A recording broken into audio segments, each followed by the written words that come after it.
Sir.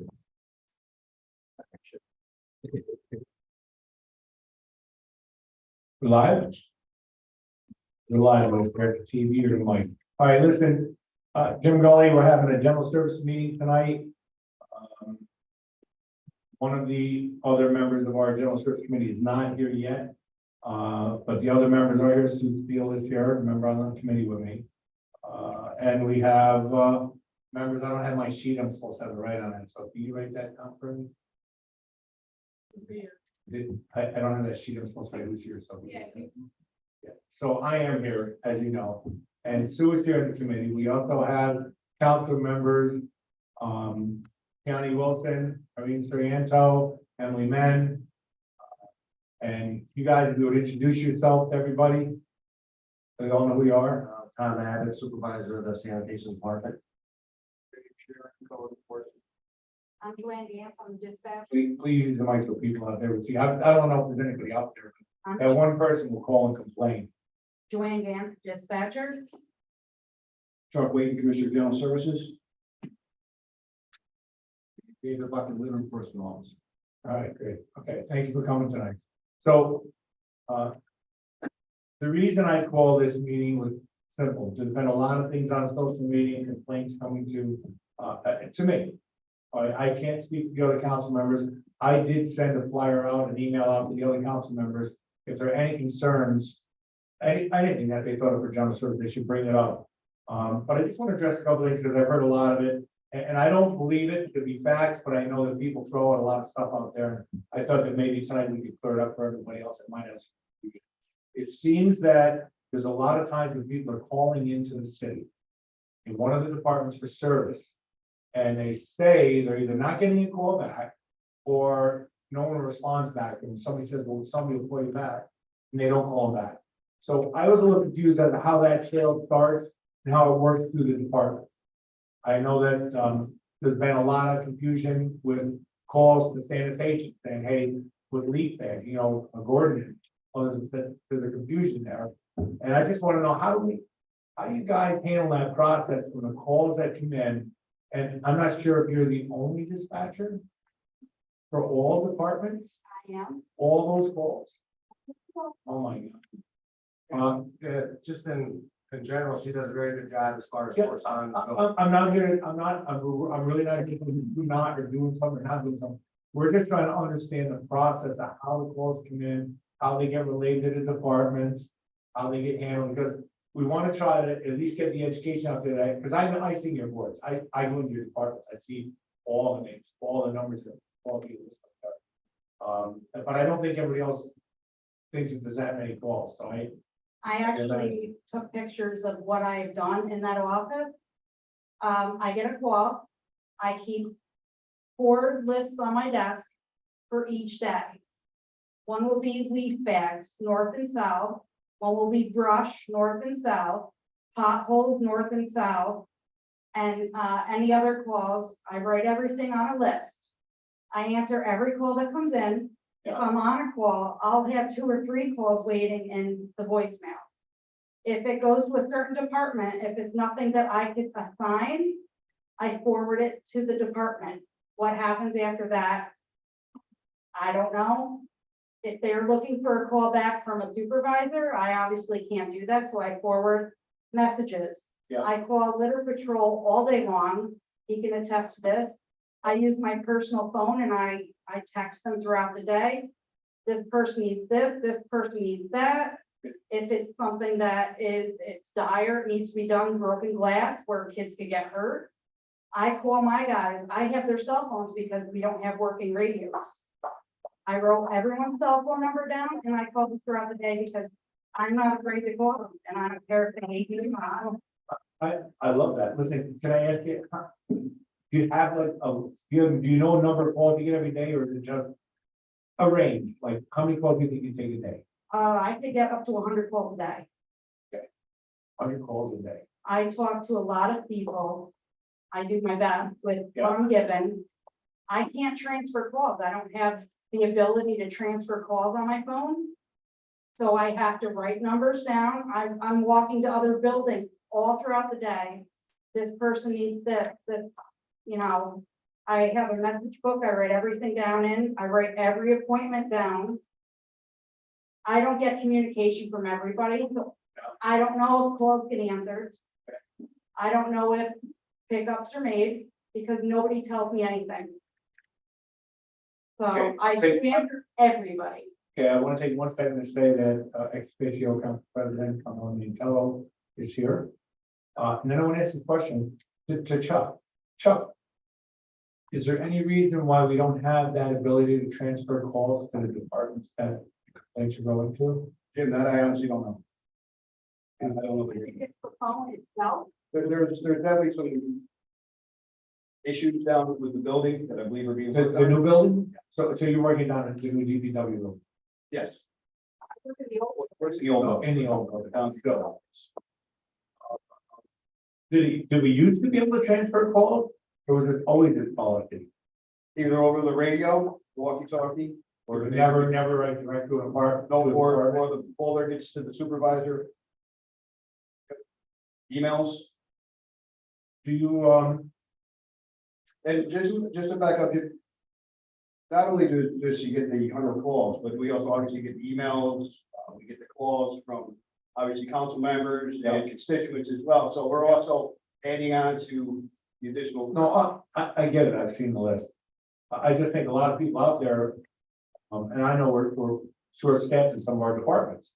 And that hurts too, to get the volume, that's coming in and taken care of, at a, like a real-time type thing. But I think that the only concerning thing I'm having is that people might getting calls back from the departments could be the fact that we can't transfer it to a voicemail in that department where somebody could review it. I mean, without that, you're having a conversation on.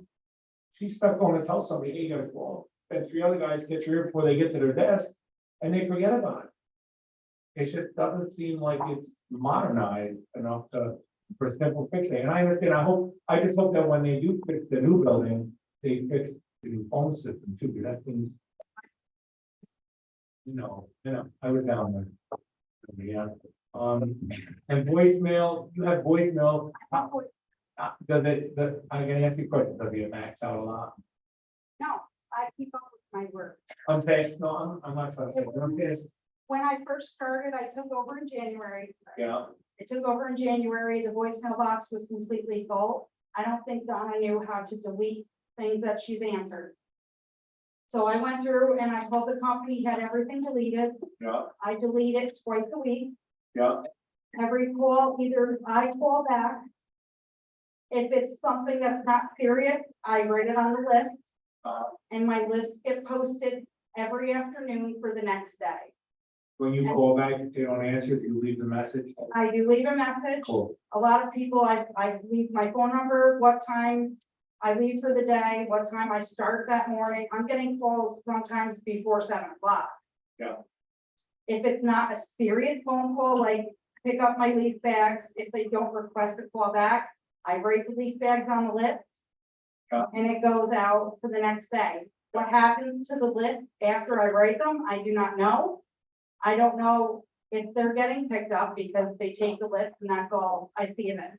so there's not like a copy of that list that says, hey, this is what your job was, in case you get to a point where they didn't finish it. Then- you need to pick up. I know my department gives it back to me. Oh, they do. They do. We have been helping with leaf bags. Street has been helping with leaf bags. Yeah. They've been helping with the boom truck pickups. Because there's not enough people. Yeah, yeah, you realize that. Realize that. All right, hey, thank you very much, and we do appreciate both of you. We never made, I didn't know who down at the place was, and I didn't know what you were doing, and what they were doing to that get you down there. Do you feel that another person working with you would be a benefit? I think that sanitation should have their own. Separate from streets, because I do streets, I do traffic, I do calls for maintenance. I do a lot of calls and I still get calls for water billing. Yeah. And I get people that call that are asking questions that have nothing to do with me, but I do my best. If you feel it would be much simpler, if you just transfer the call to the proper department. I do feel that we need to upgrade the technology in our office, 100%. What's coming? A new building is supposed to be state of the art. Both, I used to be able to just press an extension on my phone and transfer a call to the proper department. I don't have that No. So you used to be able to do it. here. Oh, I was in water billing before. they never had it at DPW, Chuck, as far as you know? You maybe, We have both, so. all right, thank you very much. Any other questions from the council members? Councilmember County Wilson. I'm curious if you guys have like any sort of like project management or CRM where you're tracking, like a spreadsheet or something where you're tracking all the things that are coming in, so you know what status that is. Is that something that is done across any of the departments or? You know, I write my list and I post them for each department. I made a board where I clip lists to it. Gotcha. So And the guys that are responsible for that area grab the list in the morning and they go off and they do their work. Okay. It's hard because sanitation leaves around too. Mhm. I don't always get the list back. I do get some of the bulk sheets back that say nothing's out. Or they give me the sheets that say this is what's picked up today. And I keep an appointment book I've had for the whole year. I write every appointment down. I'll cross it off if they call and cancel it. And I have it, write a sheet next to me. I write down all the calls from the county. I get calls from the police dispatch. I get calls from the fire department all day long. And I write everything down. So I don't know what happens with stuff after that. And then my other question was around, you said like, if it's not serious, you write it on the list, and if it's serious, you try and get it done right away, like, what is that threshold in terms of like? What? If it's something that's going to, if it's a leaf bag, it's not posing a threat to anybody. If a tree limb fell and it's in the road, I call my supervisor or I call the person I know is on a boom truck that day. This is what needs to get done. Can you do it right now? It's blocking traffic. Or they'll move it over to the side of the road where it's not blocking traffic. And I understand, there's a lot of elderly people that think that, you know, leaf bags, it's like the most important thing that they have on their plate. I reassure them, I'm doing my best to get this done. We don't always have somebody operating the machines to go get the leaf bags because they have to operate a garbage truck. So you So have a sense of when those when leaf pickups happening, it's happening every week or every other week, because I do know, or do you keep track of like if someone's calling repeatedly about an issue? they do call repeatedly. I tell them I can look at the list, it's right on there. Sometimes they get thrown in with the garbage. We don't always have enough people operating our trucks, or they're not working. Or there's just, it's crazy. And then one last question about the phone that you used to have in DP, When I was here, or you're here. Do you know like the make and all that, or we have that? I'm the chair of the committee, so that. I don't know. All I know is everybody had an extension. You were able to answer a call. And if they asked a question that would need to go to the clerk's office. Hold on, let me send you there. You put them on hold, you press the 4 digits and you press transfer, and that was it. And then it would go right to that department. We don't have those phones. I don't even think I have the ability to go over the speaker. So, Let's see. Any other questions? Oh, go ahead. I do have an issue with the safety. Yeah. In the building, I'm by myself all day long. The public just walks right in. There's nothing protecting me from the public if they're angry. I did have, a convicted rapist come in 5 days out of a week, looking for a job, just staring at me all day long, or just staring at me. It's a little uneasy. I have no way of pressing a buzzer or able to call anybody for help if something happens. So I know if they're building a new building, maybe that's something they should think about. The safety of the people that are in the building. Thank you. Chuck, you got any type of solution or thought? First I'm hearing of this, obviously, see all of our employee safety is forefront, we'll look and see what we can do with that. I'm sure We don't want any employee uncomfortable. Yeah. Yeah, that'll be Chair. good. Councilwoman Soriano. Chuck, so I have a question because now safety is one of my biggest priorities here. And that goes in line with what she's saying right now, goes in line with the evaluation for the workplace violence prevention policy that has to occur in each site. When was the last time that that evaluation occurred? Because technically it should be happening every year. And those need to be addressed. That there's actually like there's actually like a list, like a check-off list. And it'll ask about everything that she's mentioning. It has that in the evaluation, and it'll ask, okay, you know, what security features are there? How many are there? Are there buzzers or alarms? Is there any type of window or anything that will protect the employee? And that has to be documented. And I would like to see that evaluation that should be happening every year. And that needs to be corrected. That's a potential PESH violation right there. So we really, you know, we definitely don't. Again, this is the first I'm hearing of it. Yeah. Yes, obviously, it needs to be addressed immediately and before. Yeah, it's the first time you're hearing about it, but this evaluation though, you should be included in it. I should, Every quite year. honestly, the evaluation started, initiated about, I would say about 5 months. And it pretty much died off. But you guys, but the city was in violation, I want to say 5 years ago, for not having that program in place.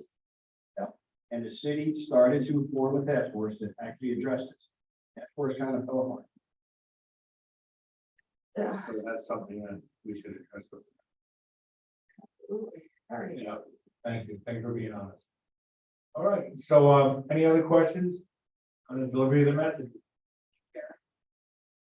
Council member Men. First of all, Joanne, every time I've talked to you, you've brought something. And I've heard back from constituents. They love you. You're doing a great job.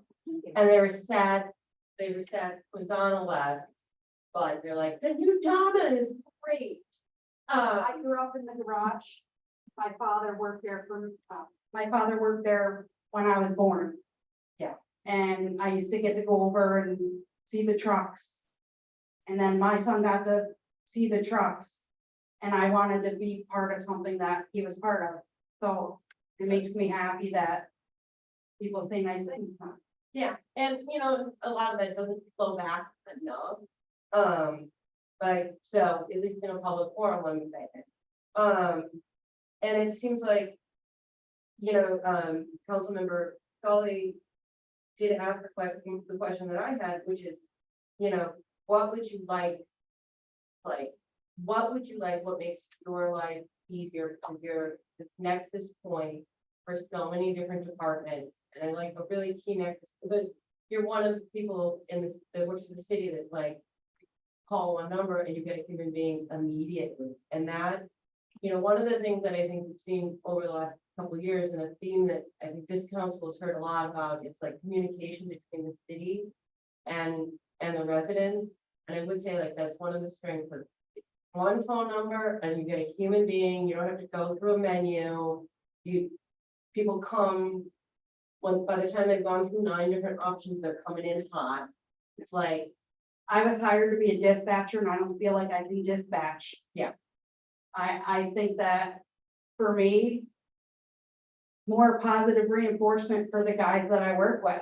Yeah. They don't hear it enough. When I eventually get a call for something good for them, I do write it on a board for everyone to say. And I do walk over compliments to sanitation when people call and say nice things about sanitation. So I make sure when someone calls and says something nice to the guys, they know about it. I do birthdays once a month for everybody because they need something happy too. And it's just not enough workers, not proper equipment. They don't even have radios. They need something good, so I try to do that for them.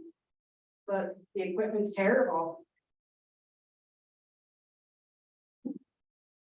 They need to hear good things from people, that's what I'm saying. If you work with them every day, you would see it, they're busting their butts with all day long, no one there, there's not enough people. And they don't get enough appreciation for it, so. I'd like that for the guys, here, I call them my guys. That's sad to hear that story, but we understand it's a reality and it's something that needs to be worked on. But I'm sure that progress is gonna be made that way, because, you know, I'm just sure things will change. Anyways, I'd like to move on to the next part, because I want to try to brief out early with everybody, and I'd like to talk to Dave, the litter guy, if I could. Dave, the litter guy. Dave Buckley, welcome back to Troy. Thank you. Did you move back here? I am working on that. Okay, good. Hopefully by January. Anyways, good to see you again. Thank you. You're not one of the most experienced litter guys out there, because you just came back. So I don't really know how much you can tell us about it, but maybe you would call more than the other guys who have done a lot. When you find violations and you relay them in, you write a citation on spot or a warning on spot? I'll be honest with you, in the very beginning, we wrote a lot of courtesy warnings. I wanted to acclimate myself to the position at the same time, acclimate myself to the residents. Yeah. I wanted to acclimate myself to the residents and get myself used to Yeah. that kind of thing. Yeah, when I see a violation, I'll send out a courtesy warning. If it's still there after a week, I'll reach out, maybe make a phone call to that person, see if we can remedy it. Do you think, I mean, so what I'm thinking is that you're taking the citation, you just pick it on the bag or stick it on the garbage, or what do you do? That is not- You put it, what do you do with it? I have a tablet. I put that information in the tablet, and And I send them a letter. then I'll come back to City Hall later on in the afternoon or around noon time, and I'll print those out, and then I forward them on to several different people based upon which if it's a violation, courtesy warning, the bulk pickup, an abatement.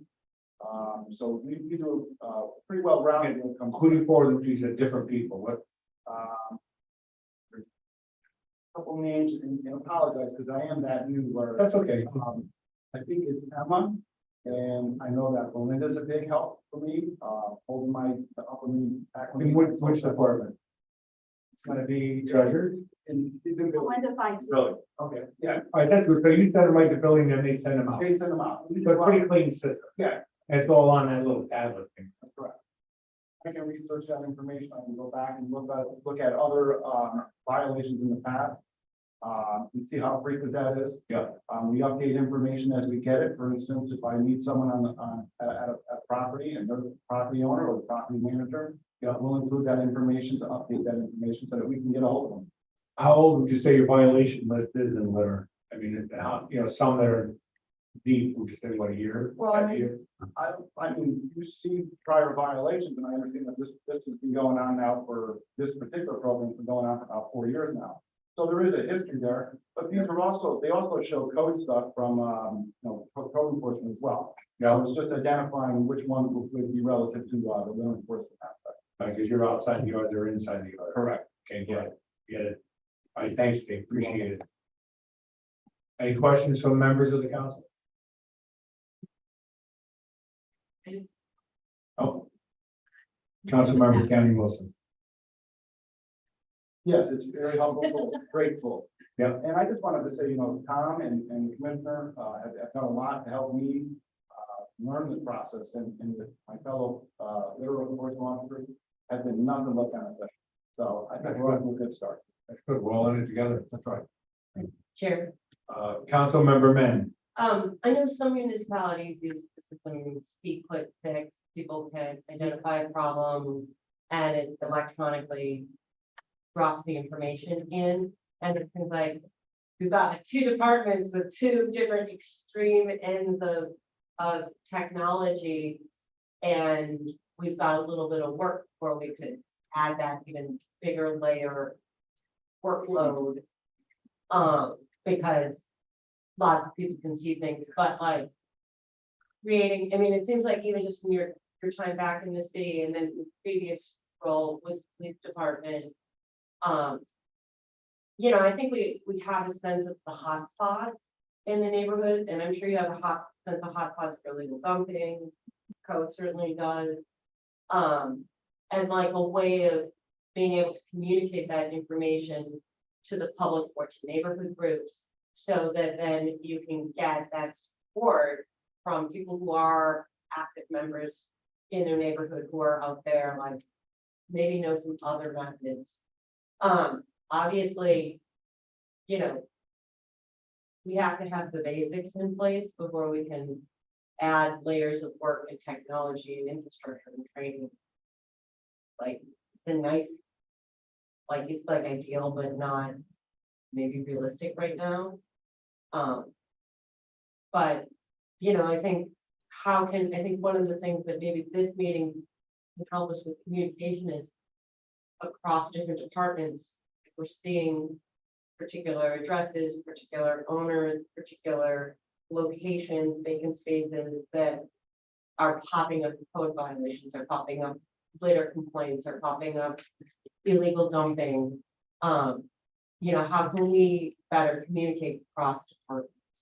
I know, I communicate very well with Dave. As far as code and litter issues, whether it's inside the yard or outside the alleyway, so to speak. There's fine lines to what the LPOs can do in their description, not to cross over into a code area. But I think, you know, Dave and I correspond very well together on what we can do to manage, I guess, you know, certain things, there's been emergencies that have come up. Dave called me up, I've set up crews and guides in certain locations to address what we can do. That's laborers, drivers, equipment, along with an LPO. Even to stand by to see if there's any type of assistance that needs to be needed at that time. And the same thing with me, I can call up Dave at any time, and he's always sent somebody to address an issue, and sometimes that includes an officer. So I think our correspondence between sanitation and code has been fantastic. Also, I think that with Dave's prior experience with his position in the police department, definitely helped him in his role because he was very acclimated coming into the position. He learned very well, very quickly how to multitask and sending out those courtesy warnings as well as the violations. So I was really happy to see that. It was almost the training was very minimal. And I did set him up with training with myself and 2 LPOs for a few weeks at a time, but you know, he took it off very well. So I was happy to see that. And also, I think with Joanne, her biggest complaint, and I see it because I work there and I've been there a long time, she does handle a big workload. She also handles a big workload with sanitation calls. I see that. So if there was a way where we could, under the sanitation department, get our own, I don't want to say dispatcher, but get our own person to answer just our calls, I think it'd be fantastic because, you know, it would relieve her of that detail and probably relieve a little bit of pressure off of her. And I support that. She does fantastic. I see her running. She does go office to office. She's not afraid to get right out there and do what she needs to do. But we don't have a very great line of communication between building to building, office to office. Very rarely, in my office, I'm outside. I'm on the road a lot. I come back in and check in, you know, here and there. I correspond with Joanne the best I can. But you know, majority of my work is overseeing operations, which is running very well.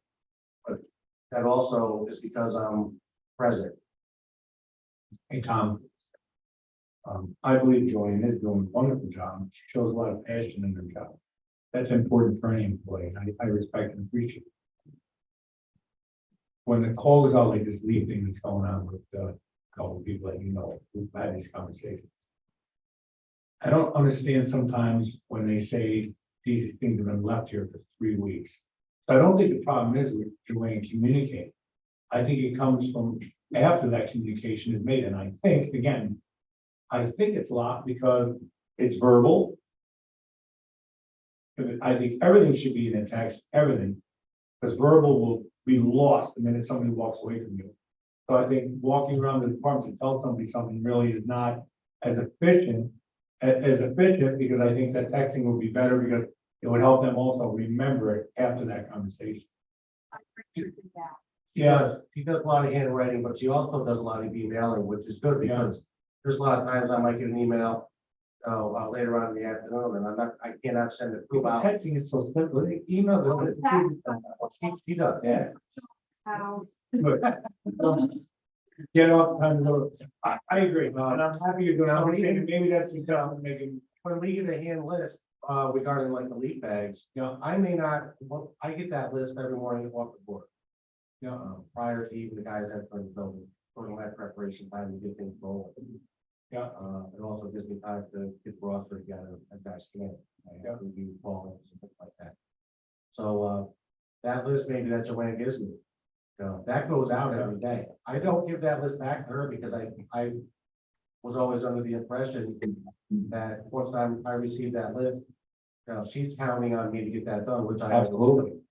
Now, there is times when, in my area, my biggest concern is the bulk waste, because I don't have the manpower to maintain bulk waste according to the slips that Joanne does. I guess, I want to stop, I want to ask you. Last budget, we put aside money to create temporary workforce. David drove, and we talked about you guys reaching out to some of these other, like these workforce places. They have CDL drivers there, people have driven trucks before. I know it's not the perfect world, but then you can kind of, but can you do something like where you make something agreement with the union where you can utilize these temporary guys and maybe have them something to work out, because it's the same old. Every department is short, every department doesn't have enough people, yet the budget doesn't allow it to fill them. So there's a problem there we need to work on, and that's why we set up this pool of money to create a way for you to try to work out some process to bring in temporary guys on, like a list of guys who could even vet towards the process of giving a full-time job in the future. Some young guys that would want some work, I don't know. I know we put the money in the budget, but I don't know how it ever got used, or if it ever got used, or got taken out to use for something else. A lot of the people that we have at work, though, cannot afford to go out and pay to get their CDL. For that issue, we are working on an MOU in regards to CDL Yeah, education requirements. Drivers. That is something we're currently working on right now with our council, deputy mayor. yeah, We have a few occurrences where it's coming up, and honestly, we need the workers. yeah. As It's a far small as, price to pay for getting the success out of getting people on the ground, absolutely, as or far getting the workers out. and as far as temporary salaries go, we have been utilizing that. That is one of the best ones we have for vetting new employees. Yeah, Vacancies come up. so we are using it in process. Hands down, we obviously use it as long as we can, and then we bring out someone full time. Council member Soriano. So there is actually a program for CDL driving school for CSEA employees. And I know that most of the workforce in DPW, those are CSEA designated positions. Have you looked into that? I mean, I believe that this program for to get them to get the employees in training for their CDL, I believe it's free. We have a woman in streets that is getting hers right now. And it's through that program. This employee is the one I'm referencing. I received the information last week from our union presidents. Mhm. Now actually starting to draft the MOU for this, basically for this occurrence, and it's roughly about $4,000. It's for that, okay. From what I received from the union, it's roughly about $4,000. I know there was an instance with EPU. I believe they might have explored this a little bit. It started drafting the MOU, but the MOU needs a little more. Yeah, I mean, this program that I actually looked into a while back. It actually, it's like some kind of tuition, it's like not a tuition reimbursement, but this program, they cover a certain amount for the training. And it's like a grant. If you have that information. I'll get it. look at I will get it. Yeah, absolutely. Yeah, so I think that's a great idea to look into that. Any other questions, any other council members? All right, I'm gonna move over to Dave so we can wrap this up. Dave, thank you for coming tonight. Hey, Tom, give me the mic. Hey, Dave, you know, we have a lot of conversations. And it's all based on how we can do better with these repeat offenders.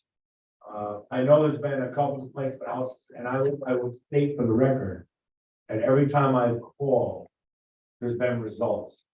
So it's not as though I don't understand, when some people say that there's, you know, a time lapse. But then again, I call direct. A lot of people don't do that. They just send a message out. But we talk about these repeat offenders many times.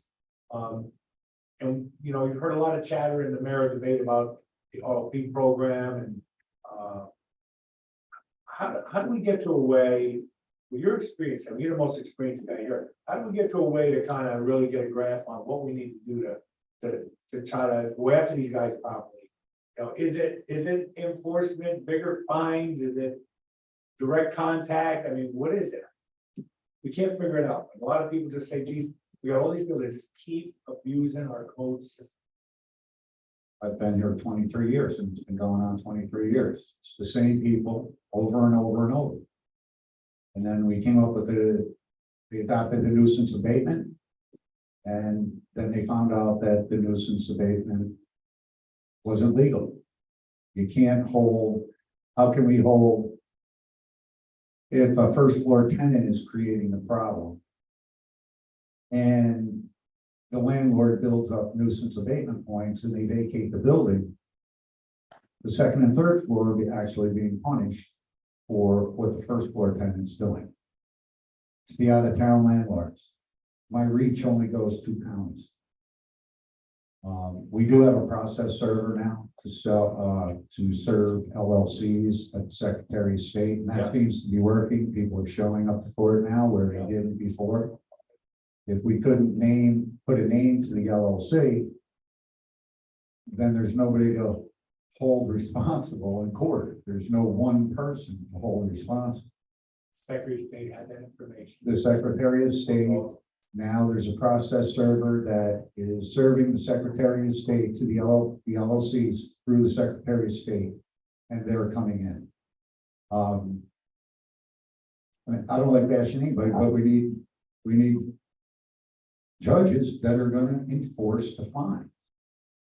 They're going to be tough on not just the out of town people, but the in town people too. Because it's not always absentee landlords that are the problem. It's repeat offenders. There's a building on 7th Avenue at 104th. We're constantly going there for traffic, constantly going. Issue tickets, come on in, get a fine. And, you know, out the door they go, and we gotta go and issue another notice.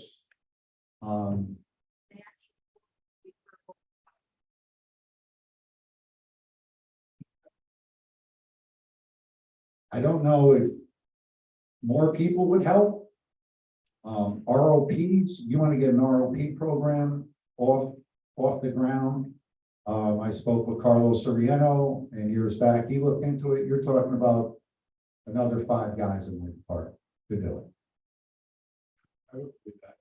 And it's every day, you know, we field upwards, like Joanne, 50 to 75 calls a day.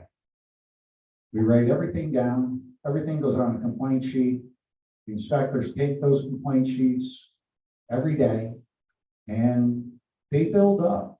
You know, it's not that these guys aren't going, but if I'm handing 6 things, 8 things off to one person or splitting it up and each guy gets 5 things on top of their hourly inspections and their re-inspections and issuing tickets and staying in the office to do depositions. It's just a tremendous amount of work. and it's time consuming. And it's not, you know, it's not something where you just call code enforcement and all of a sudden that person's gonna straighten up and it's gonna be cleaned up immediately. Right. You know, and we can't, even though we say, okay, we're gonna give that guy 7 days to clean that up, or 4 days to clean that up. We do our best to get back within that time frame, but it's just not feasible with the amount of people that we have. It's just not feasible. The litter officers, they do the alleys. We have private property. We can't just go on someone's property and clean it up. You know what I mean? I just can't say, hey, oh yeah, we're coming in, we're gonna clean it up. Most of these problems are vacants. That we will, you know, we'll get together, I'll get together with Tom or Joey Martin.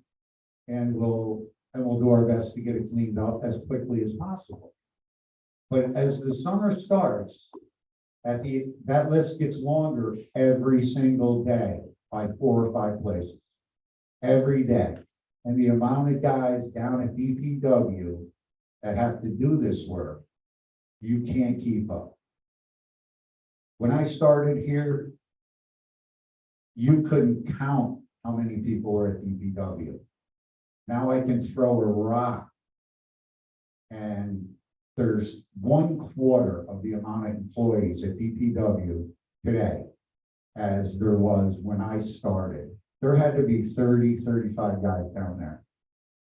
And if you got 10 or 12 on the street right now, and they're taking care of this entire city, that's a lot of work. And they do a great, fantastic job doing what they can on a daily basis. But, you know, I answer every email, I answer every phone call, but for the guys in my office to come back to the office and call every complaint and say, oh, this is what I did. This is, you know, this is what's going to happen on a daily basis. We can't do that. We can't. If the complaint calls back and asks, you know, progress, we'll definitely give them a progress. And sometimes they're angry and with good reason. But we can only do so much. You know, it's the law. I can't physically go down and grab the guy and bring him out and say, clean that up right now. You know, holding landlords responsible with stiffer fines. And that's what it's all about, where it's cut and dry. Yep. The judge has no decision to make. And, you know, I've been talking to Jimmy Lance about it and maybe sitting down and like Schenectady.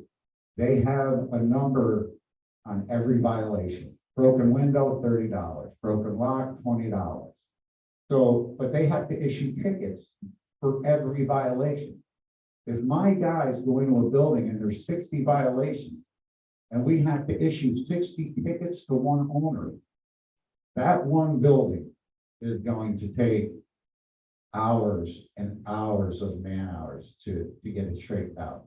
Dave, is there any reason why they have to be individualized on a ticket? They can't just be like We do, but a violation score? we do, like Harbor Point. That up there, how come only 7 tickets were issued? Because in 7 different places, there were this amount of violations. If we wrote a ticket for every single violation that we found there, Yeah. we'd still be writing tickets. Yeah, I get it. So we issue tickets, failure to correct housing violations. And we give the judge the list, we give him our deposition, and at the end of the day, it's up to the judge. We can ask for $1,000. $1,000 is the max fine that we can ask for. That should be moved. For every For every violation? ticket, if I ask, that is the max, $1,000 is the max. If we ask for $250 and they want to go to a hearing, we'll say we want $250. If you want to take it to a hearing, we want $500. I've seen it done that we win and the judge fines them $100 instead of $500. We can't do anything about that. That's up to the judge. Thanks, Dave. I see Rick Morrissey in the room. Rick, can I ask you a question? Might not have the answer. Well, that's okay. I know if you don't have it, you'll get it for me.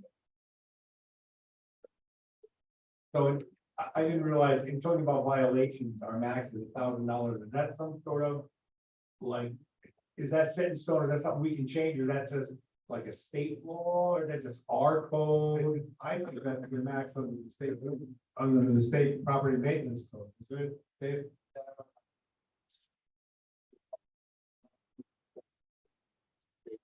If they came up with Harbor Point, the maximum fine was $1,000 for each ticket, right, which. That's the max.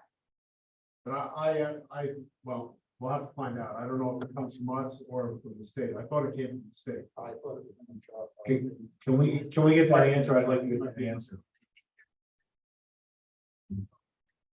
Yeah, and I'd also like to know, is there any stipulations for repeat offenders in the state code we have to follow, or can we look to see what options we have for property owners that continually have these costly cleanups and costly I'm not in code court personally on a regular basis, Matt Foley handles that, but we don't start at $1,000 generally for a first offense.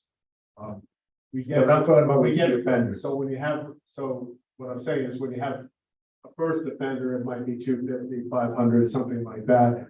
And hopefully they learn their lesson because that's money out of their pocket wasted. If I may, you're correct. I just looked at Rich, Rick, it's $1,000 a day. That is the max. That's $1,000 a day now. for tickets. $1,000. No, that's the state. That's the state. They just came out with that, I believe, March or last year, 2021. and the judge that was on the bench wouldn't even look at it. Wouldn't even look at it. Our judge, Judge who was on the bench would not look at the new it. judge, So this violation, the new judge, I don't know. we're a little bit more hopeful about it. We're a little bit more hopeful. But he would not even take them. He would take, if I wrote 6 tickets, 6 days for violation, he would take 5 of the tickets off, right? All right, so I'd like to get more solid answer on that, Rick. I know you got a lot to do, maybe one of those spare moments, when after midnight. Just find out what that is, and I want to know what, if there's a max of fine that could be levied against a property owner that has repeatedly drawn our services because they can't keep the property. I'd like to know what we can do there. And they only have till December 31st, so. I'd hurry with. That compliance. Here. Council member Man. Dave, for, and if I start coughing. I lost. Given your. A written stance on council member mentions dog show comes. It's pretty important. Okay, so council member, sorry, and what is on the right? Dave, I have a question about procedures. Now, if an employee leaves your department, and there's outstanding violations, like open cases, who takes on those? Do they automatically? How is that process? How does that process play out? Jimmy Lance will handle that and give, if they leave completely, if they go into from housing to building, Yeah, they take their violations with them. That's their responsibility to close any cases and go back and reinspect any open housing cases. If you go into building, doesn't mean that you have 100 open housing violations and you just get to walk away from them. They are your responsibility. And that's the way it should be handled. now what if they just either resign completely or even leave that department and work for a completely different department then? Then we try to split them up evenly. Okay, Are there open violations for people that have left? Absolutely. You know, I'm not, most of the properties that we do go to, housing, we're going there more than once a year, you know what I mean? We're going there over complaints, or we're going there for another inspection. So in the morning, when the guys are going over the calendar, Mhm. they're supposed to, and they've been told again, they need to go on the computer and look up any open cases. And whoever has that case, whether it's Billy or Todd Ward who is left, whoever's going to that piece of property that day is to take those open violations and make sure that they have been corrected. If they haven't been corrected, then depending on what they are, you know what I mean? A hole in the wall in the hallway or something like that. Add them to the new list, then just add them to that, because I can't hold them responsible if I don't have Todd Ward in court. You know, I could write a ticket for Todd Ward's violation, but if Todd isn't able to be in court and testify, And it then automatically gets tossed out. it'll get tossed out. So what we'll do is we'll have that inspector who's going to that address, bring those old violations with him, close out whatever's been repaired. And if a window sash doesn't stay open, if a window doesn't stay open, then I'm not gonna, keep that on a piece of paper or on violation from 2021. Just add that to it. If it's life safety, it's completely different situation. So, is there like a standard operating procedure in place for that department of like who's in charge of what? Like, Jimmy Lance, like who does the scheduling? Like, is there like a particular that does like the scheduling for the inspections? Is it No. just, so it's there's not like, myself, Kara, Ballard, and we just got Will in. Will Hickok. Or Hancock, I'm still getting used to his name. But he's learning the phones, he schedules appointments. Whoever picks up the phone can schedule an appointment. If I'm in my office and the phone's ringing and I pick it up and they have a complaint, then I will write up the complaint sheet. I will put it on the calendar. Whoever answers the phone, it's shared calendar, it's a right? shared calendar for housing. Yeah. Construction has their own calendar. Also, so, and here's another thing that, that I was wondering. So now, and I'm sure that this happens, so you guys technically can't even go into the building unless there's someone in there, right? Unless there's someone there to let you in, right? Oh, we won't go into an apartment unless there's someone there over the age of 18. Now, what happens if you have this appointment scheduled and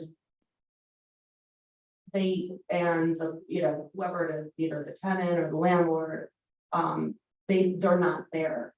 What happens with that? Is there like some kind of procedure? Do they get fined? Because that's clearly a waste of your time, money, I don't have the legal means to find them.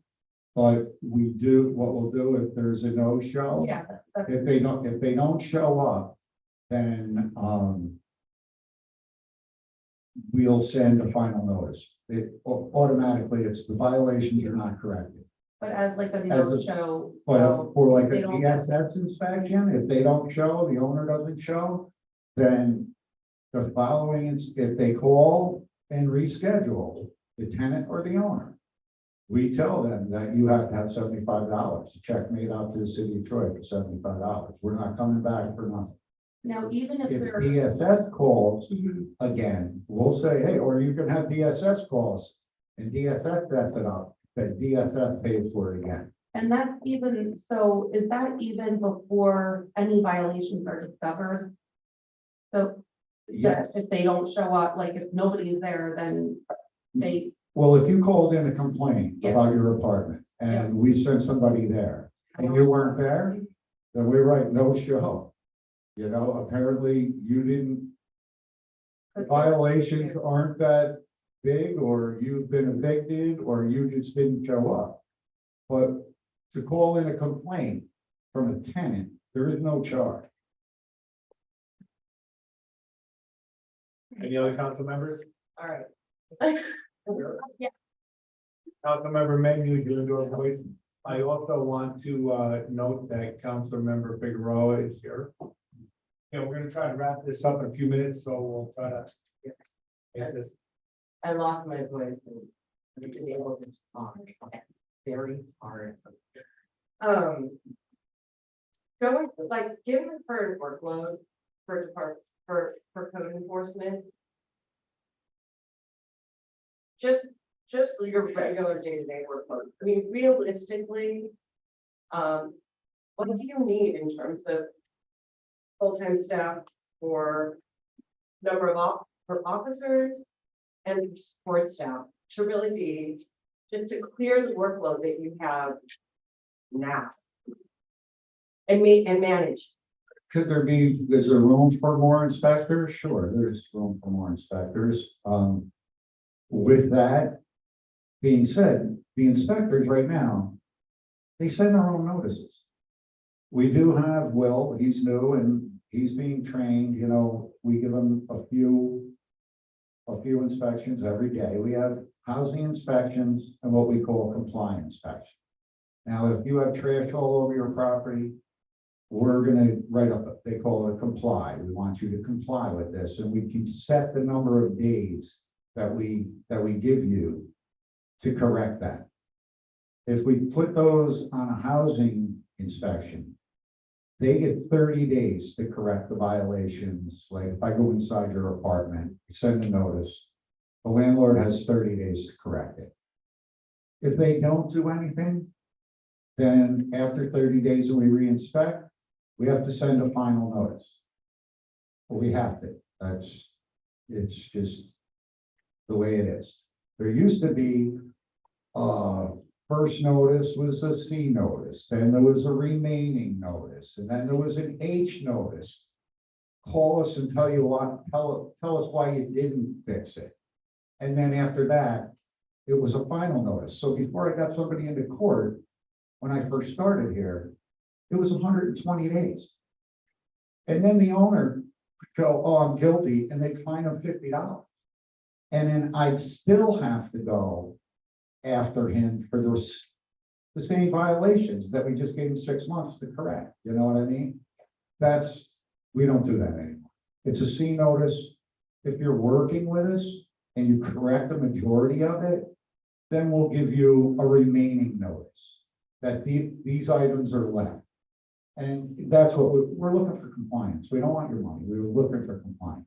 But if you've done nothing, then it automatically goes to a final notice. And after 30 days, if you're not 100% corrected, we issue a ticket. Yeah, I guess, what we have control over money and allocating and paying for it. So given the workload that you're facing now, in an ideal world, do you need more code officers? I could always use more code officers, but when you get more code officers involved, then I'm gonna need somebody else to be hired to help send those notices. Because like I said, So how many? is my question. I could probably use 2 more inspectors and somebody else in the office sending notices where my inspectors just come in and drop their daily reports into a pile, and those 2 people send notices all day. That's what they do. The tablets are good for the small stuff. But as far as the tablets, in just my opinion, they didn't really work when they came. We just sit there and it would just spin, working. And then we'd lose contact with everything and the screen would go black. There was guys in construction that were filling out all their inspections on the tablet. And then when they got back to the office, they'd look it up in the computer and it wasn't there. There was nothing there. So they would have to take the time at the end of the day to redo all that work. So with the person sending notices, that's going to keep my guys on the street longer. Any other council members? Chair. Council President. I'm in a very unique position, being council president and running for mayor, so I'll keep my, 10 seconds feel, what I say, communication, coordination, and a lot of change. I want to thank all of you for all you do, but I won't go deep because I'm in this unique position, but thank you all. Thank you. Thank you, Council President. I'll thank you also for coming. I think that my feel is that it is about communication because it's coming from the person who's researching them. It's going to the department, we need to figure out how to make that work in a more faster, more equitable, real-time value to the people who pay your salaries, the people of Troy. I do think that we need a strong representation at the court level and the judicial level. We certainly need somebody to battle for us, and we need the judge to be understanding that he's battling for a whole city. Because it's about the filth and the dirt and the abuse of all the privileges in a city that we're all sitting here talking about. People who just won't be good people all the time. And it's unfortunate, that's the way the world is. Thank you for coming tonight. Appreciate all of you. We're ending this meeting. I need a motion for adjournment. Do I have a second? All in favor? All of us. Thank you very much. Have a great night.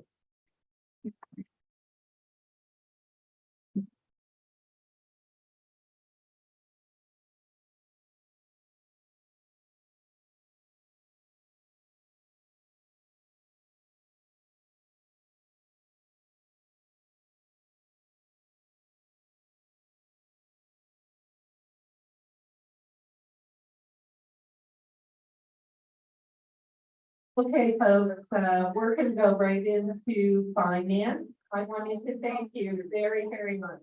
Thank you. All right. Seamus, thank you. We'll go right into finance.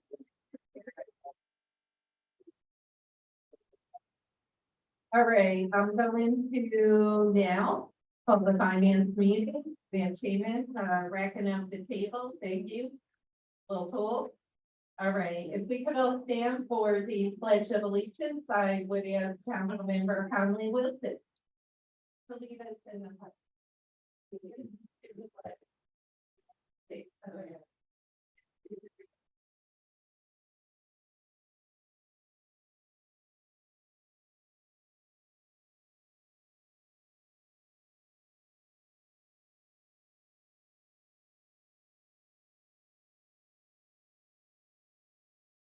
We're coming to do a roll call. Councilmember Gobble. Here. Councilmember Figueroa. Councilmember Steele. Present. Councilmember Miss. Here. Councilmember Conley Wilson. Present. Councilmember Soriento. Here. Council President Mantello is here. We have 7 present, no absent. We have 4 resolutions on the agenda. If all 4 pass, they will go to the regular meeting. I will now go to the public forum. Would anyone like to speak on any item on the agenda? Just for folks out there watching, we have hundreds of people in here, and no one would like to speak. Okay, the public forum is closed. We'll now go to resolution 95, resolution appointing commissioners of fees for the city of Troy. Council President Mantello, is there a motion? Motion, Councilmember Gully, is there a second? Second, Councilmember Soriento, discussion, all in favor? Aye. Opposed? Council President, I just wanted to let you know, moving forward, commissioners of deeds addresses are gonna be redacted. They're gonna be checked by me. We decided that that's how it's gonna be moving forward for everybody, no matter what their job I is. think that's a great idea. Yep. Thank you. Thank you, Rick. Thank you, Rick. We have a motion, we have a second, all in favor? Aye. Opposed? Resolution 95 carries 7-0. Thank you, Maria. Resolution 96, resolution reappointing Paul Fagan to the Board of Assessment Review of the City of Troy. Council President Mantello, at the request of the administration, is there a motion? Motion, Councilmember Steele, is there a second? Second, Councilmember Min, full disclosure, Paul Fagan is a neighbor, a really good guy. Further discussion, all in favor? Aye. Opposed, resolution 96 carries 7-0. Resolution 97, resolution authorizing and ratifying the memo of agreement by and between the city of Troy and the Troy USA Uniform Firefighters Association Local 86 IAFF, AFL-CIO, Council President Mantello, at the request of the administration. Is there a motion? So moved. Motion, Councilmember Gully, is there a second? Second, Councilmember Steele. Andy, do you just want to come up and give us just a quick blurb on, the major points of this agreement? Or Rick? Boy, I saw that. Andy punted it over. He's fine.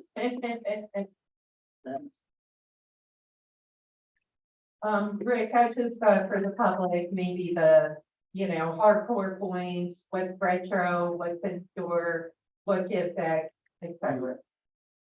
The economic part of the agreement.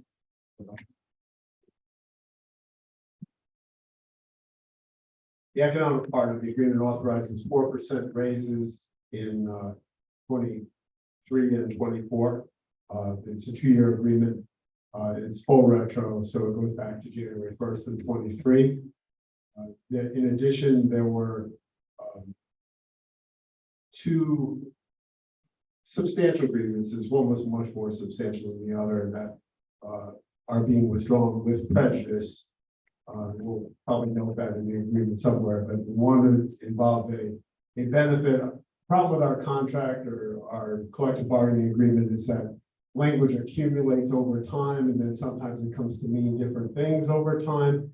And even though the 384 EB benefit was never directly negotiated, the U of A took the position, well, maybe the language supports it. City took the position that it did not, and we resolved that at the bargaining table. That and was a big one. I think it is a big one, yes. Okay. So moving forward, at null and void, now, That- right? Wait, So that- it will have to be negotiated. Oh, it would, It could be negotiated, but it's Gotcha. the expensive benefit. gotcha, okay. That's how I understand. Eric? Did you want to add anything? It's fine. Yeah, it has to be, looked at in the future.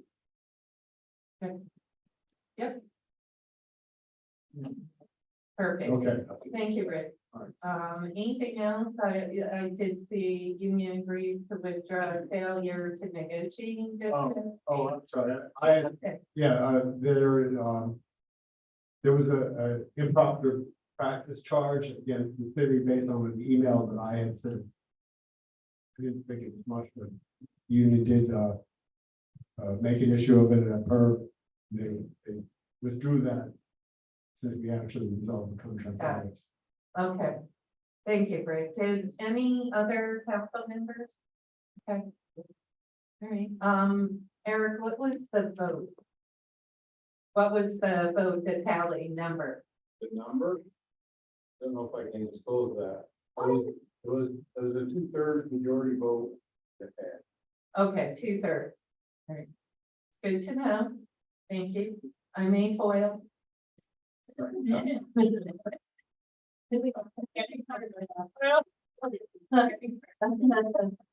Well, it's union, so I think we wouldn't have to. Hey, all right, did anyone else have any other questions on the contract for the UFA? Okay. All in favor? Aye. Opposed? Resolution 97 carries 7-0, and the last resolution in support of New York State Senate Bill at 4350 and A, Assembly Bill number 3133, amending the environmental conservation law in relation to establishing the Safe Water Infrastructure Action Program. This is called WAP. Council President Mantello, is there a motion? Motion, Council Member Conley Wilson, is there a second? Second. Okay, second, Councilmember Soriano. I like that. I like that. I like that energy. That's that. That's right. I didn't talk that. Okay. Just wave your hand. Okay, so, as many folks know, we receive, state and federal money for paving. So this bill has been around a while. Senator Tedesco originally introduced it. Actually as an assembly member, then became a senator, but now a Democrat has actually picked up the bill. And it potentially has some links to it. Senator Tedesco is the co-sponsor, the bipartisan bill, but basically what it would do is, it would actually be similar to the CHIPS program where municipalities would receive annual monies for stormwater infrastructure, stormwater upgrades, et cetera. And so this, resolution would be supporting that. They wouldn't be back until January. But saying that it's a really important bill. We saw a few weeks ago, the massive water break over in the Berg, and, you know, we're an industrial municipality from way long ago with aging infrastructure, and certainly if this bill were to pass and be signed into law, it would certainly open us up to annual appropriations. So a really good bill. Who knows where it'll go, but we'll lend our support for this bill. So that's what this represents. We have a motion, we have a second, all in favor? Aye. Opposed? Resolution 98 passes 7-0. I will take a motion to adjourn. Okay. Motion, Councilmember Gully, is there a second? Second, Councilmember Conley Littleton, all in favor? Aye. Opposed? All right, we have the regular meeting in 15 minutes, and then we can chill out.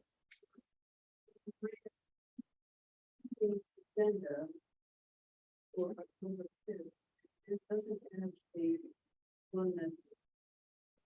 Everybody in business. Oh, it's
talk about, the meaning behind the day too. Like you said, we didn't have it before 16 years ago. So talk about like, what is Caribbean Day to folks who have never been to it?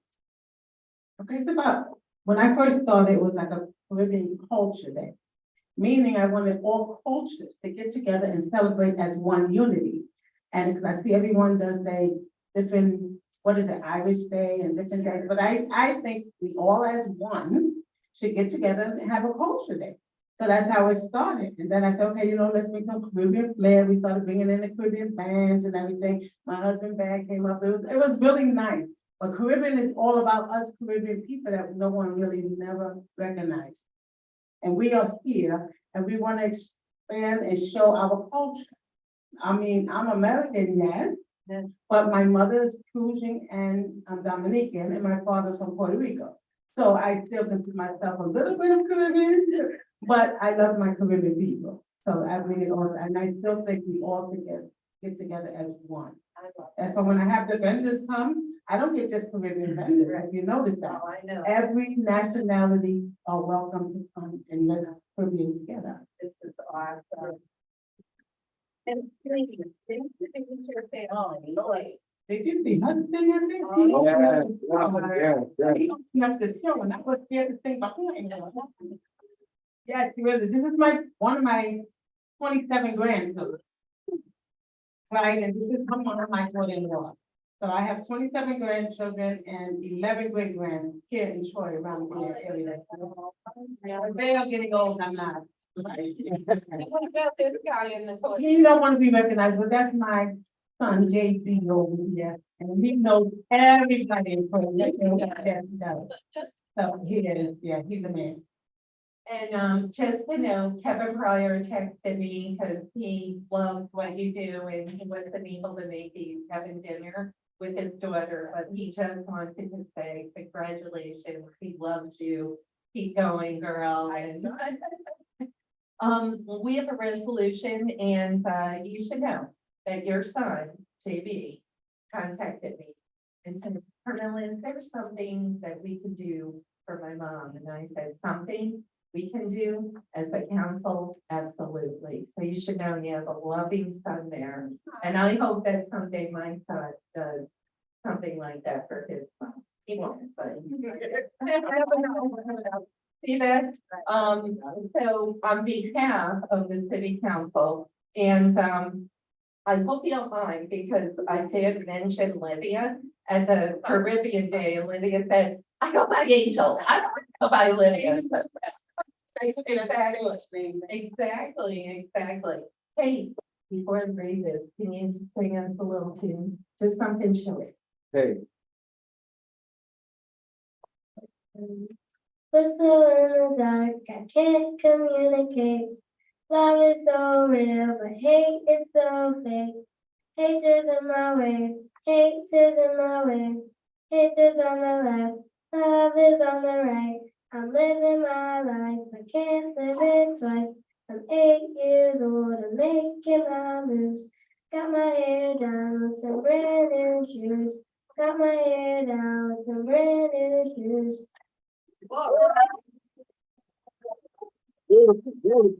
This is such a, we can pass legislation and we can do what we do there. It's all about this. And Angel and your granddaughter and your family and JB, we just want to thank you for being a part of Troy. And we want you to know we're here to be a partner. We're here to help you in any manner. And we are one Troy, Angel. Thank you. Thank you. And I'd like to read this commendation. Whereas the Troy City Council wants to recognize Lydia Romero, AKA Angel with 2 L's, and all she's done for our community. And whereas Lydia is a loving mother of 5, and whereas for almost 2 decades, she's inspired the youth and residents of Troy. And whereas Lydia is a big proponent in celebrating Caribbean culture in the city. And whereas for years organized the popular Caribbean Festival at Prospect Park. And whereas she has inspired organizations like Team Hero Sherry's with us tonight to originate, Troy Look, Kevin Pryor, and whereas Lydia is always there helping the community. And whereas she currently is on the board of Family Benevolent Services Inc. in Troy, thank you. And whereas Lydia helps families in the community through her child care service, around the clock childcare. And whereas during the COVID pandemic, when most were trying to stay safe, Angel, with 2 L's, stepped up and volunteered at a local hospital. And whereas Lydia is a great example for everyone in our community with her constant giving, paying it forward, and caring approach to life. And whereas Lydia is a strong woman that serves as a role model for others. And whereas the Tri-City Council thanks Lydia, aka Angel, for all she does for our city. Lydia, now I'd like to, I know that Steve knows so much of what you do. I'd like Steve if he wants to add anything. Yeah, I've known Lydia for quite a few years, and just the amount of work, even personal relationship that we've been able to work together. She's been an extraordinary instrument to the community. You know, not only from the Day of the Caribbean, but she goes above and beyond what she do, and you can tell the passion and works that she has in her heart. So we appreciate you and everything you do and the lives you've touched outside of the Caribbean Day, but just that unique event, just bringing all the cultures together.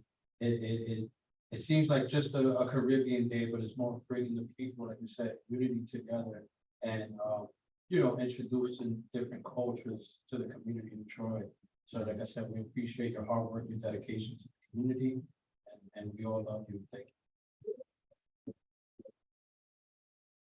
Let's give it up for Lydia, aka Angel with 2 L's. Lydia, Angel, thank you so much.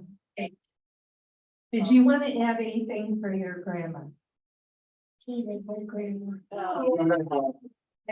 Yeah, right. Thank you. Let's get a quick picture, and Jerry, we'd like you to come up for the picture. Thanks.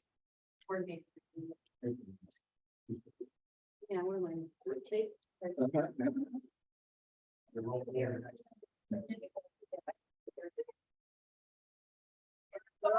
It's beautiful. Where's Eric and where's Jerry? Yeah, cool. All right, look at chamber. All right, yeah, look over here. Order. All right, 1, 2, 3. Very nice. Angel. Me, do another one. Harm, you got it. Let me. Perfect. Here's one. 1, 2, 3. Angel. Perfect. The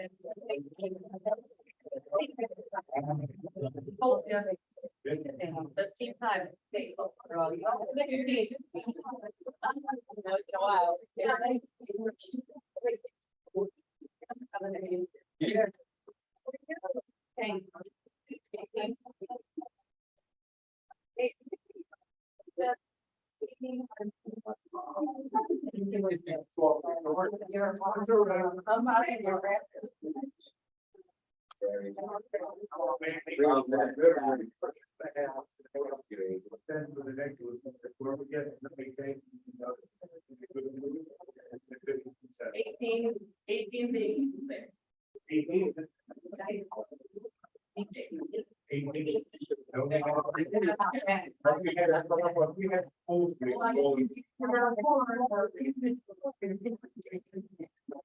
Wow. All right, we do have vacancy list, at the end of the agenda, if you all want to quickly take a look. Yep, it's, right, yeah, okay, yeah. Okay. So yeah, we have quite a few. So take a look, please, and then, the public forum, we'd like to open it up to anyone in the audience that would like to speak on any item on the agenda. Okay, we're gonna close the public forum, ordinance 67. Ordinance 67, ordinance amending the general fund, garbage fund, and special grant fund budget. Council President Montalvo, the request of administration. Is there a motion? Motion. Motion, Councilmember Gully, is there a second? Second, Councilmember Steele. Just so folks are aware, we did go through all of these items at a prior finance. Further discussion, all in favor? Aye. Opposed? 7 ayes, 0 noes, ordinance 67 passes. Ordinance 68. Ordinance 68, ordinance amending the miscellaneous special revenue fund and general fund budget to set funds from the United States Department of Homeland Security for the purpose of purchasing equipment for the fire department. Council President Montalvo, the request of the administration. Is there a motion? So moved. Motion, Councilmember Gully, is there a second? Second, Councilmember Steele, discussion. I just want to thank the chief and all his folks who wrote the grant, very successful, and thank you. Further discussion, all in favor? Aye. Opposed? Zero opposed, ordinance 68 passes. Ordinance 69. Ordinance 69, ordinance amending the general fund budget to appropriate funding from the city's federal forfeitures for the purpose of purchasing a safety rescue vehicle. Council President Montalvo, the request of the administration. Is there a motion? So moved. Motion, Councilmember Steele, is there a second? Second. Second, Councilmember Gully. I know there were questions on this, so, Chief DeWall, thank you so much for joining us. Do you mind, popping up for a minute? Thank you so much, Chief.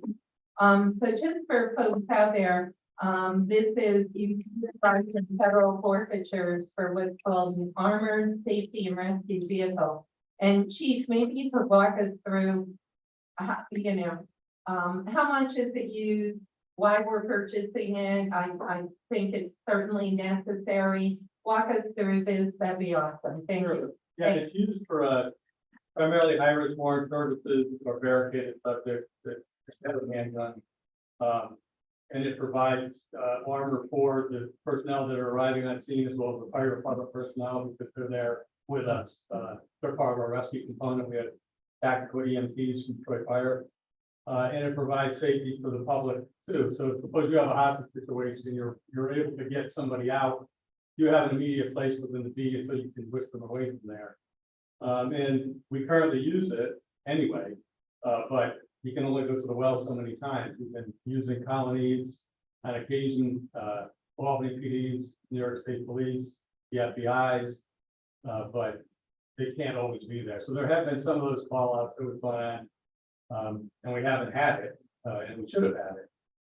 And so we're just looking to, we looked at our federal forfeiture, we saw that we have the funds. It's completely defensive in nature, the way that we have it spec'd out. We're going to paint it the same color as the patrol vehicles and the rest of the fleet, so it looks, blends in with everything else. It's not going to look militaristic or anything like that. So we thought that the time was right for us to be able to get one since we had the money there. It won't impact tax. Understood, Chief, and, I would think many municipalities have a similar vehicle and probably, like you said, in terms of the availability, sometimes we don't have it, and that's the problem, and maybe you could relay, what are the problems when you don't have one and are unable to utilize one of the other municipalities or FBI? Well, in the case of like a barricaded subject, your negotiators get there and we don't have any armor at all. So it does make it difficult for them to get closer. If especially if the person has hostages, so that you could extricate somebody and get them to the same place. We've been lucky enough that most times when we ask for the help, Colony is able to help us. But we can't keep asking. And it's just a safety feature. It's another tool to keep our personnel safe, to keep the fire department personnel safe and the community safe. That's its entire purpose. It's basically like a shield on wheels. So we have shields that carry, Yeah. that are ballistic shields, but this is basically like a big shield. Pretty much like an armored car. Thank you. It's nothing over the top. It doesn't look like a tank or anything. Did other council members? Councilmember Conley Wilson. Thanks for coming, Chief. I appreciate it. I'm curious, so in the middle of June on my walk, there was Colony vehicle, is that the one that you guys, That's correct. okay. So you guys painted a different color. I mean, it did look pretty like military to me. Yeah, it will be red, white, and blue like our MCC and patrol vehicles. And about a month ago. And theirs has some additional features on it, article. Gotcha. So it's good to know, it's gonna be a little bit chiller. And so also about a month ago, a person came to our council meeting and had some concerns about a raid that he witnessed where him and his kids and family were kind of on, like, what he described as on the ground at like 3 a.m. I'm not sure, were you aware of that incident? And I guess, can you explain a bit more of the policies and procedures for? I'm not particularly aware of it at exactly. There's been 23 search warrants that have been conducted so far this year. Use the tactical team. And I think 17 of those we use the armor.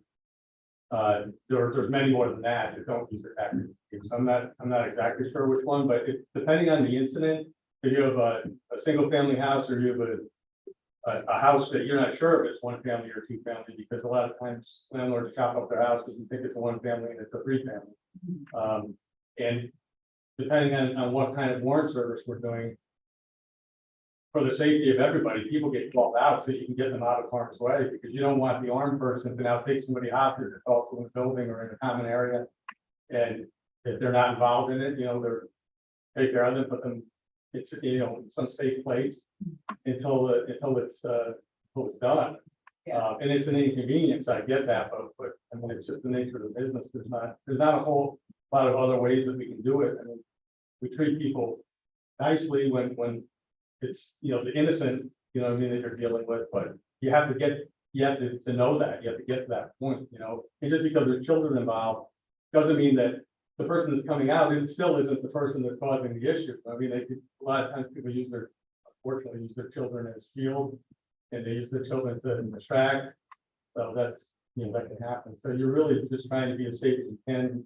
We use all the best practices, everything from the NTOA, National Tactical Officers Association, DCJS, which runs all of our public schools for the state. And we're highly trained. And we've won awards out of the state, out of Risky, out of the state training complex. And we try and do it as best we can, impact people as little as we have to, and just get the job done in the safest manner possible. Yeah, I guess it's just based on what he described, the thing that I think was most concerning to me was them being out like at 3 a.m.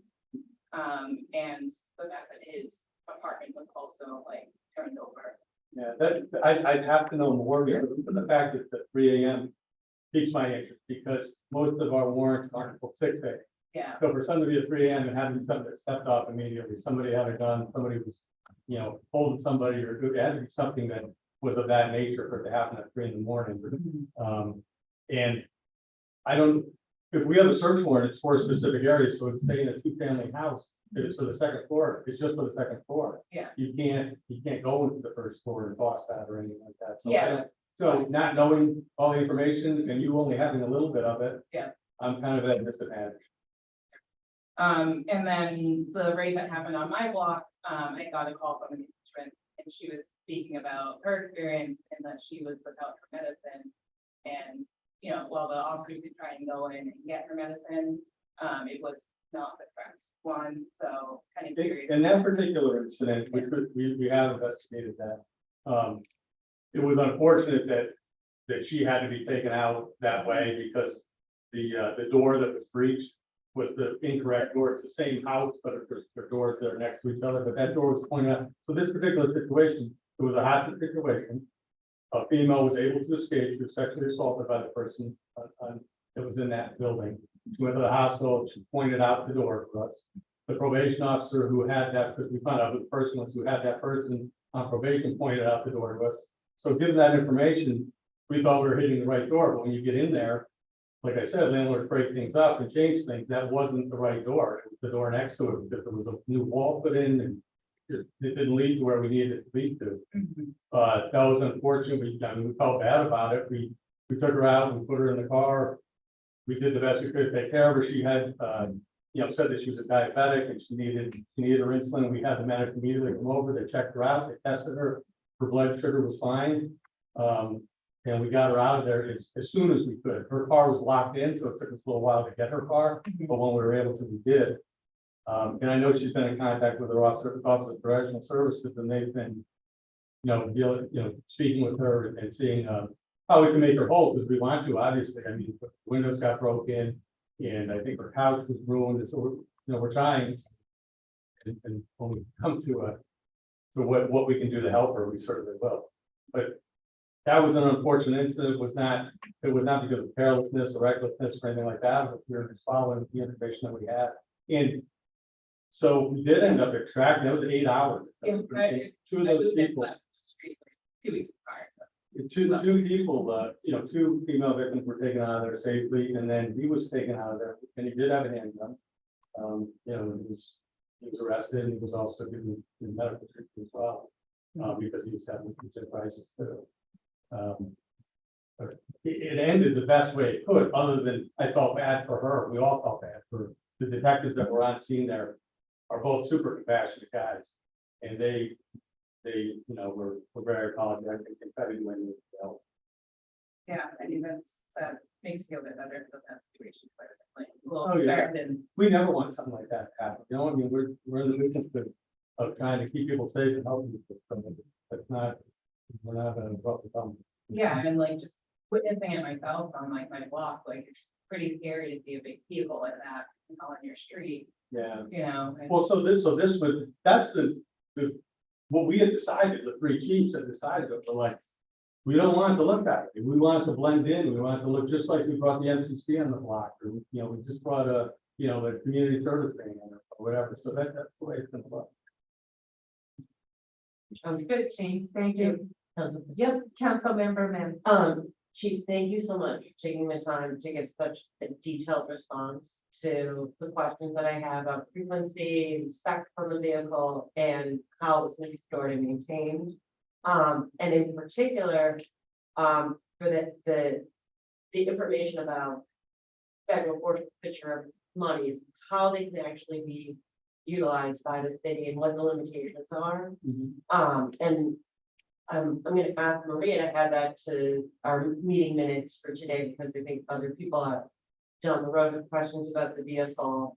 They can go back to this primary source and look. One of my questions for you is because, are we gonna sort of pay it forward to other like Brunswick County communities? That was the plan, which we do already with personnel and our tactical team. I mean, we do it with our canines, our tactical team, and just regular patrol officers, somebody who needed assistance, that's one of our adjoining communities. Yeah. But we would certainly do that for them too. If it was okay with their town council. And stuff like that, Sure. so. And I appreciate that basically that this is more of a heavily armored car. Right. And that it is different than what Colony is, which is a little bit more militaristic is, and that even just the way that, Joel is branded is also symbolizes a lot of the way things are going to be used. Right. And And it's also gonna be used, we're storing it in a place, if you allow, it, we're storing it in a place where patrol can use it, because patrol is there much quicker than the emergency response. So you get an active shooter or a barricade or something, at least there's something for guys to have cover. Right. You know what I mean? So that they're not in harm's way, or not I say guys, the members. And anybody from the public that happens to, you come on a scene, I mean, sometimes there's people all over the place, so at least it does provide cover. thank you again. And also I think a lot of the way that funds flow from the feds into a municipality is really a confusing process. It is, I agree. And so every little access point that the public can sort of see and see that transparency, I think does do something to build trust, even when it's technical and. Yeah, I and agree. Thank you for taking the time to answer those questions, and I hope that if people have questions about this particular vehicle, that they'll go to our meeting minutes and be able to look at it. Yeah. Rather than like just randomly Google. And it's not gonna be, I mean, it's like a year lead time, so that we're gonna have it for a while, but we would make it a part of, like Yeah, an open house, so we can break, so that people can see it and touch it and not be afraid of it. We don't want that. That's great, thank you. Thank you, Chief. Any further questions, comments? Chief, thank you so much. Thank you all. All right, thank you. All in favor? Aye. Opposed? Opposed. Really appreciate all this. 6 ayes, 0 no's. No, one no. One said 6 ayes, no. 1 no, ordinance 69 passes, no problem. Resolution 93. Resolution 93, resolution appointing commissioners of fees for the city of Troy, Council President Antelo. Is there a motion? Motion, Councilmember Gully, is there a second? Second, Councilmember Soriento, discussion? All in favor? Aye. Opposed? 7 ayes, 0 no's. Resolution 93 passes. Resolution 95. Resolution 95, resolution appointing commissioners of fees for the city of Troy, Council President Antelo. Is there a motion? Motion, Councilmember Gully, is there a second? Second, Councilmember Soriento, discussion? All in favor? Aye. Opposed? 7 ayes, 0 no's. Resolution 95 passes. Resolution 96. Resolution 96, resolution of reappointing Paul Fagan to the Board of Assessment Review of the city of Troy, Council President, proposal to request the administration. Is there a motion? So moved. Motion, Councilmember Steele, is there a second? Second, Councilmember Gully, discussion? We're on resolution 96. Right, thank you. All in favor? Aye. Opposed? 7 ayes, 0 no's. Resolution 96 passes. Resolution 97. Resolution 97, resolution authorizing and ratifying the memorandum of agreement by and between the city of Troy and the Troy Uniformed Firefighters Association, Local 86. IAFF, AFL, CIO, Council President Antelo, the requested administration. Is there a motion? Motion, we have a tie. I'm going to give it to Councilmember Godly Wilson. Is there a second? Second, Councilmember Steele. On the discussion, I just want to, congratulate both, the mayor, the administration, and the USA on coming to an agreement. I know, Rick, you were a big part of this, Andy also, so congratulations to those guys. Further discussion? All in favor? Aye. Opposed? 7 ayes, 0 no's. Resolution 97 passes. Resolution 98. Resolution 98, resolution in support of New York State Senate Bill 4350-A, amending the environmental conservation law in relation to establishing the Safe Water Infrastructure Action Program. Council President Antelo. Is there a motion? Motion, Councilmember Conley Wilson. Is there a second? Second, Councilmember Soriento. Very quickly, this is a program called SWAP. It's a state, Senate bill and Assembly bill. It's bipartisan. And our support for this hopefully come January. It does have some leaks. It's all about infrastructure monies to municipalities for water and sewer, similar to pay monies, much like CHIPS, the CHIPS program. This would be invaluable to municipalities, especially Troy, with aging infrastructure and aging pipes. So I thank my colleagues for joining me on this resolution, and hopefully we'll see something happen in January. Council President, Yes, Councilmember. I'm just curious, have you had conversations with our local representatives on this?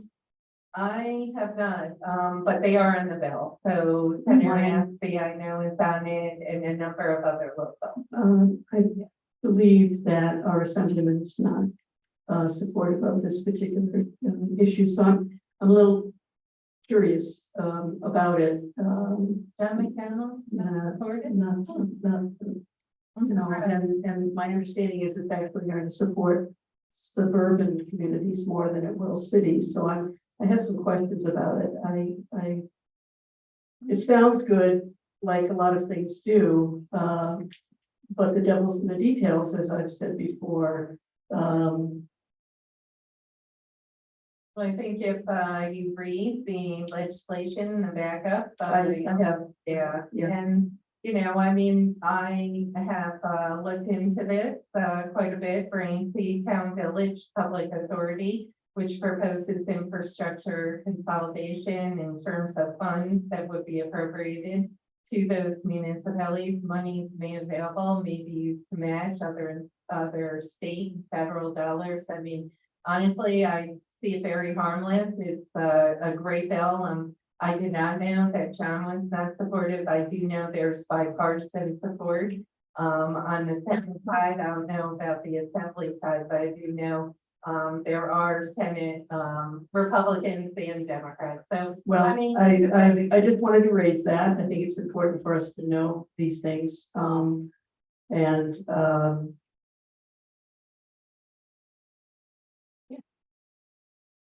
well, again, I think it's important for us to, perhaps before we put forth these items that seem, well, you have a backup, council member. no, I'm suggesting that we have conversations with our representatives. That's what they're there for. Well, But having said that, I just wanted to share that information. and certainly, a member in the Senate or Assembly not supporting is not going to deter my support for a bill that I feel is critical for aging infrastructure. It's very similar to the CHIPS program that would provide stormwater monies on an annual basis, which is critical, not just for Troy, but other municipalities. And if we weren't to get as much money as the suburbans, I don't care, because I'm all about Troy and I'm all about what Troy can get from a program like this. So if you read it, it's to treat water, drinking water, wastewater, stormwater, money from the fund, maybe used for maintenance, repairs. I mean, I see it very harmless and the bill is in the backup, but I understand, if a member, that doesn't support it, but that's not going to deter me. Like if Jake Ashby did not support this, I'm still going to put a resolution forward because I think this is a bill. My point merely was that it's always good to have conversations with our representatives and to get their opinions. Councilmember Conlon. I'm curious, could this also apply to, lead service line replacement?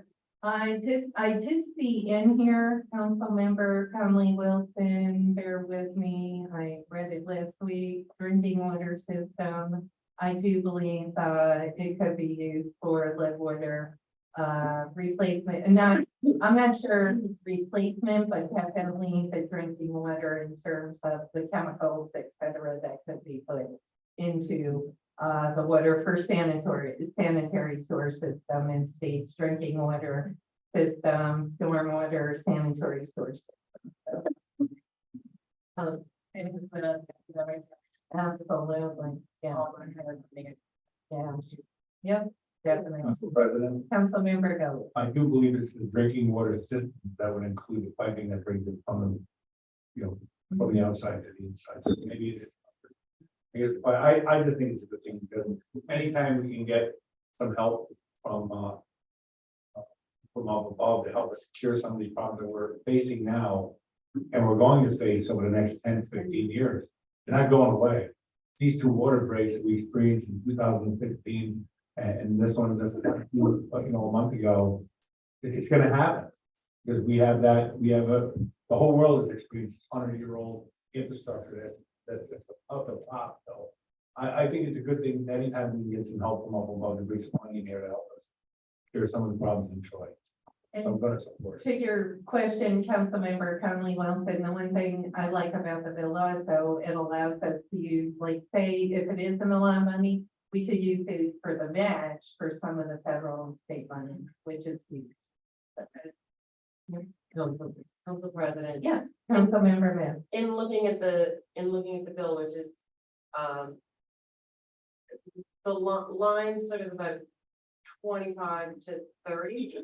Also, in all the money is proposed to be distributed, one of the factors that they take into consideration is size of system, and clearly Troy is a major water provider for many municipalities, manages one of the largest systems in the region. But also that looking at age and then also the relevant socioeconomic factors including the presence of disadvantaged communities within the system service area. And so I think if this bill were to pass, it would help put Troy in a position where, because we sort of check who those boxes. So, you know, it seems like, again, we have a pretty heavy lift in front of us, so, yeah. Yep, and the good news is for municipalities under a 1 million population, which means we don't have to compete with New York City. So, all right, further discussion? All in favor? Aye. Opposed? 7 ayes, 0 no's, resolution 98 passes. For now, go now to all of you. Anyone that would like to talk about any item on the agenda, if they didn't, or any issues in the city, mine is Eric Witcher, no, I'm here. Please feel free to come on. Hi. Good evening. Eric Wisher, 30 Fairfield Road, New York. Thank you for unanimously passing that. I think it'll be a morale booster for the employees of the fire department. I'd like to thank the mayor, his negotiating team, the deputy mayor, Rick Morrissey, Andy Petrowski, the chief, and then our team, the executive board. So thank you for helping out. I think it'll be a step in the right direction for employees. Thank you, Eric. What was the vote? No.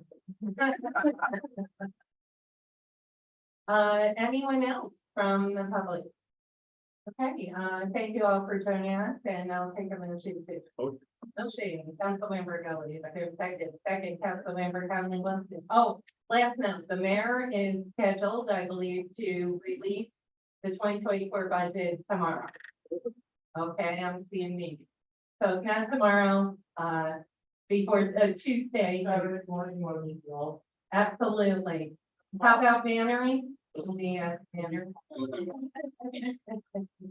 That's right, Diner it is. All right. All right, all in favor? Emily,